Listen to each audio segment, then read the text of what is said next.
Hallo allerseits und willkommen zur Bausatzbesprechung des Omega Special Forces Operator von Blacksnake Model im Maßstab 1:35. Das Thema 3D-Druck ist aus dem Modellbau mittlerweile nicht mehr wegzudenken und neben den zahllosen Möglichkeiten, die der heimische 3D-Drucker bietet, gibt es natürlich auch viel fertig gedrucktes zu kaufen. Für mich persönlich ist Selbstdrucken momentan noch keine Option, aber was nicht ist, kann ja noch werden.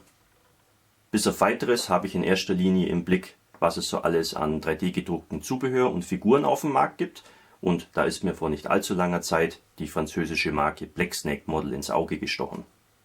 Binnen sehr kurzer Zeit haben die ein recht beachtliches Figurensortiment im Maßstab 1:35 auf den Markt gebracht, darunter einiges zum Thema Zweiter Weltkrieg, Vietnamkrieg sowie französische und ukrainische Soldaten der Gegenwart.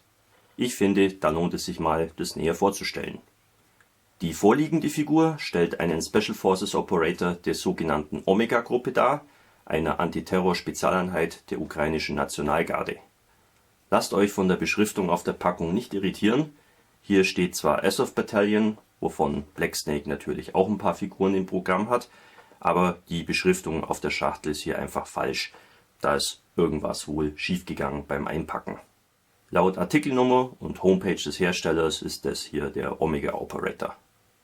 Bevor wir uns die Figur im Detail näher anschauen, noch ein paar Worte zur Omega-Gruppe.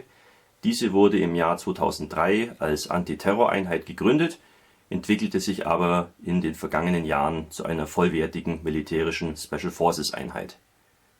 Seit dem Beginn des russischen Angriffs auf die Ukraine wurde die Omega-Gruppe immer wieder an den Brennpunkten der Kämpfe eingesetzt und bewährte sich ausgezeichnet sowohl in der Defensive als auch in der Offensive. Generell hält sich diese Einheit sehr bedeckt. Im Gegensatz zu anderen Verbänden gibt es von der Omega-Gruppe in der Presse oder auf Social-Media-Kanälen nur sehr wenig zu sehen. Soviel dazu. Nun schauen wir uns die Figur mal näher an. Die Verpackung entspricht im Großen und Ganzen dem, wie wir es auch von Resin-Figuren kennen. Hier als Schachtelbild sehen wir nur ein 3D-Rendering der Figur. Ist so eine Sache, die mir in den letzten Jahren vermehrt auffällt, dass viele Figurenmarken gar nicht mehr eine fertig bemalte Figur zeigen. Hat, glaube ich, damit zu tun, dass einfach der Output mittlerweile größer ist als das, was eben die meisten Figurenmaler eben dann liefern könnten als Packungsbild. Bei meisten sind es ja irgendwelche berühmten Experten, die das dann bemalen, und die kommen offensichtlich nicht mehr hinterher, was ja prinzipiell nicht schlecht ist. Ja, die Schachtel ist relativ stabil und innen drin sieht man hier, sind auch noch so Styroporflocken oder Schaumflocken drin, um das noch ein bisschen zu versteifen, damit die Schachtel eben nicht zerdrückt werden kann. Denn der Inhalt ist ja doch relativ brüchig. Das hat einfach dieses 3D gedruckte Material an sich. Ja, das Ganze ist hier auch nochmal eingetütet. Das wickle ich mal schnell für euch aus und dann schauen wir uns das näher an. Manche Hersteller von 3D gedruckten Figuren und Zubehör geben uns praktisch schon die fertig ausgelösten Teile. Das ist hier nicht der Fall. Das Ganze befindet sich noch hier auf der Trägerplatte mit der ganzen Stützstruktur. Das muss man noch alles entfernen und auslösen. Ja, hat Vor- und Nachteile. Ich sag mal so, ist das Ganze natürlich gut zu lagern, weil eben nicht viel kaputt gehen kann dank der Stützstruktur. Ja, und man sieht, man hat hier schon einiges zu tun, aber wir können schon ein paar feine Details erahnen, zum Beispiel hier das Mikrofon. Also ich denke, man könnte das aus Resin oder Kunststoff kaum besser darstellen. Also der 3D-Druck erlaubt halt wirklich die Wiedergabe von feinsten Details. Aber natürlich hat das Ganze auch ein paar kleine Nachteile. Aber prinzipiell ist es interessant zu sehen. Ich löse das Ganze mal für euch aus und werde dann auch die Figur entsprechend mal montieren, damit wir mal sehen, wie das Ganze dann aussieht. Gut, ich habe die Bauteile jetzt schon mal ausgelöst und auch ein bisschen versäubert. Ging besser als gedacht. Ich hatte erst befürchtet, dass ich da jetzt einige Stunden mich erstmal hinsetzen muss, um das alles hier vorsichtig rauszuknipsen und die Stellen, wo eben die Stützstruktur die Figur berührt, dass ich das alles aufwendig versäubern muss. weil oft ist es so, dass sich da wie so Pockenmarken in der Oberfläche bilden, die nicht gut zu entfernen sind. Glücklicherweise war das hier überhaupt kein Problem. Also 15 Minuten hat es gedauert, dann war die Figur ausgelöst. Und hier sieht man noch die Reste von der Stützstruktur. Und hier sind die Bauteile, insgesamt 4 Stück. Ja, das Ganze ist natürlich entsprechend filigran. Da traut man sich kaum hinlangen. Aber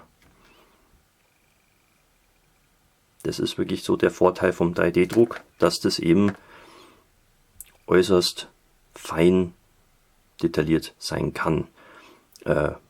Was man eben von der Materialstärke mit anderen Werkstoffen so nicht hinbekommt.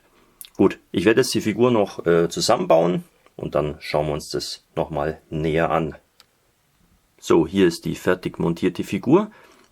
Auch das ging sehr gut von der Hand. Ja, ließ sich perfekt zusammensetzen. Also da ist keinerlei Nacharbeit notwendig, dass man jetzt da noch irgendwas verspachteln müsste oder irgendwie nacharbeiten müsste. Also das ist erstaunlich pflegeleicht. Das habe ich mir nicht so einfach vorgestellt, wie es dann am Ende war. Ja, was gibt's hier noch so zu sagen? Was gefällt mir? Natürlich die hammermäßig feinen Details. Hier vom Walkie-Talkie die Antenne, ja, oder hier nochmal das Mikrofon. Oder hier hinten, der hat hier so ein Erste-Hilfe-Set dabei, da schaut hier eine Schere raus. Ja, der Faltenwurf sieht eigentlich auch ganz fein aus. Hier die Texturen auf der Waffe, auch prima. Also da gibt es wirklich nichts zu bemängeln. Das Einzige, wo man vielleicht noch ein bisschen verbessern könnte, ist das Gesicht. Das ist so ein bisschen steril oder da fehlen so ein bisschen die Details. Das ist aber auch so eine Sache, da ist man halt einfach von den Resin-Figuren ein bisschen verwöhnt, sage ich mal, weil die so ein bisschen überzeichnet sind, wie so eine Comicfigur. Einfach bei so einer Miniatur will man halt am Ende auch was sehen, aber wenn man das maßstäblich wiedergeben will, bleibt natürlich nicht viel über von dem Gesicht, außer einer Nase und vielleicht Mund und Augen. Daher wirkt es so ein bisschen platt, aber der trägt ja so viel Ausrüstung, da sieht man eh nicht viel davon. Von dem her ist es okay. Ja, das ist schon mal wirklich beeindruckend. Macht echt viel her. Natürlich ist dann die Bemalung von so einer Figur nochmal eine ganz eigene Herausforderung, gerade weil der eben so viel Ausrüstung trägt. Da hat man dann schon echt einiges zu tun. Aber das ist ja auch gerade das Schöne. Da kann man sich dann richtig vertiefen. Ja, das sieht doch mal prima aus und macht Lust auf mehr.